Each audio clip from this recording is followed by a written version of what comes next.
if you know this, but Volkswagen is in a bit of a crisis at the moment. It's this little thing called Dieselgate going on, which is a dumb name for a very serious problem. Seems like VW's been cheating on their emissions. You all know that. There's gonna be some consequences. Some of those consequences could be good consequences, because it means we might start getting cars like this. This is the Volkswagen GTE. And I'm not saying GTI wrong, and it's not the GTD that we all wish was coming. The E at the end of this stands for electric. No, it's not the e-Golf. This is a plug-in hybrid GTI. Does that kill any of the fun? I don't know. It definitely adds weight. It definitely adds complexity. But let's dive in and see what's going on.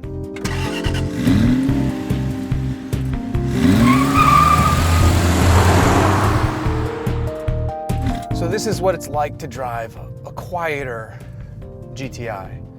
Right now I'm running the car in E mode. I can see how much range I have for the purely electric driving. On a full charge, you'll get up to 31 miles, which is not bad for a car that's not focused on being such an aggressively green vehicle. It's kind of fun to just cruise around town or through your parking lot or in a neighborhood. One of the cool things about this is that you can run all electric if you have the range all the way up to 81 miles per hour. Just keep the TAC, it's not really a TAC that I'm talking about, but keep it in the blue range and you'll be able to run this thing on the highway with zero emissions, just cruising along nice and cleanly. Right now I'm running silently, cruising down. I have 3 miles of range left. Now there's still the GT side of the GTE. I can hit a little button down here that says GTE and it awakens the gasoline drinking engine right away. And it doesn't do it with an abrupt starter, go, oh God, that's gonna break in 10,000 miles. It's actually really just a quiet hum and come to life. And it does it pretty nicely. Once I activate the gas engine, coupled with the electric motor, you have 201 horsepower and 258 pound-feet of torque. On its own, that turbocharged engine makes 148 horsepower.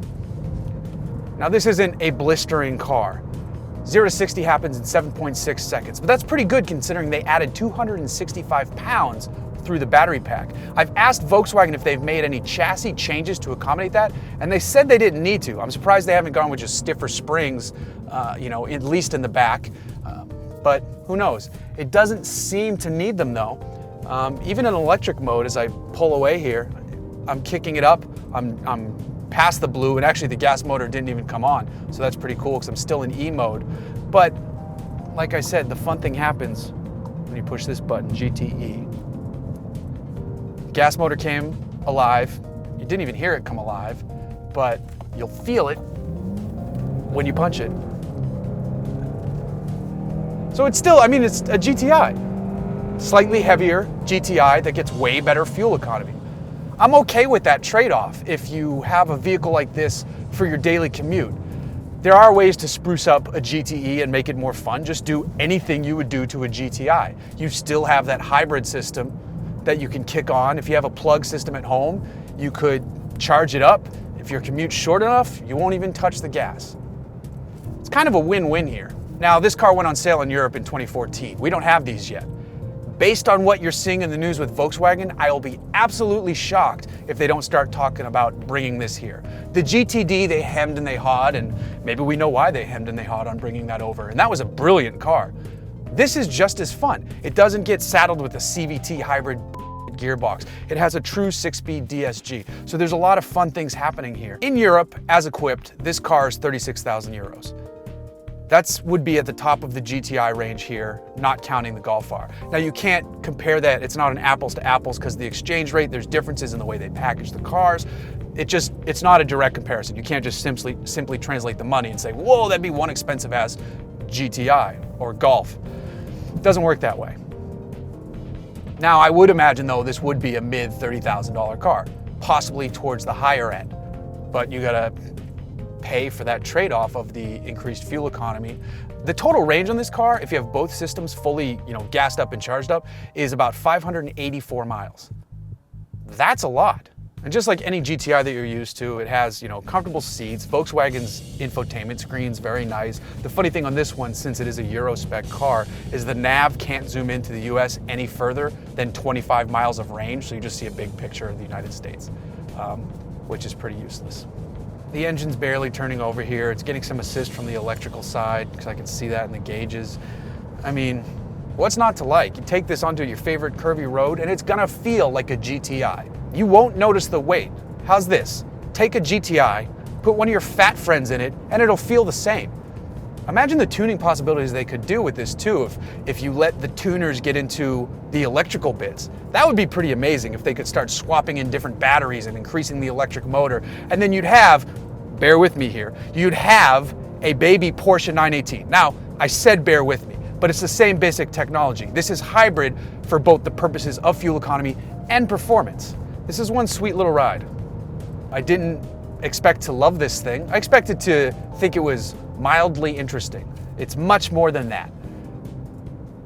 It would be very interesting to see if this is where Volkswagen's future lies in this country.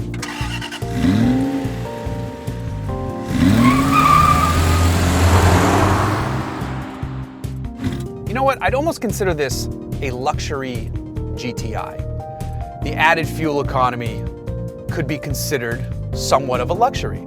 So if you think of it that way, any price increase would make sense. This person in the BMW 328 doesn't understand merging. Shocker! If you look at it that way, a mid to high $30,000 price tag makes sense. And Volkswagens really are premium cars. They're just below Audis. Sometimes I feel like the interior packaging is a little bit nicer just because it's not as plain and drab as an Audi might be, even though, you know, Audis are pretty sweet cars. But this, with its blue plaid seats, the blue plaid seats are awesome and they're comfortable. This has a great sound system. It's got a great screen, which I mentioned, heated seats, dual zone climate control. Dual zone climate control. I'm not stupid. The battery pack and the electric motor don't add 100 horsepower. It just gives it an extra kick and helps you get around town. And you can plug it in. I can't plug it in though. You can't plug it in the US because it's Euro plug. But theoretically, you could plug this in. Motorcycle. Ooh, Triumph. So that's the great thing. Passing, effortless. Zippity zip.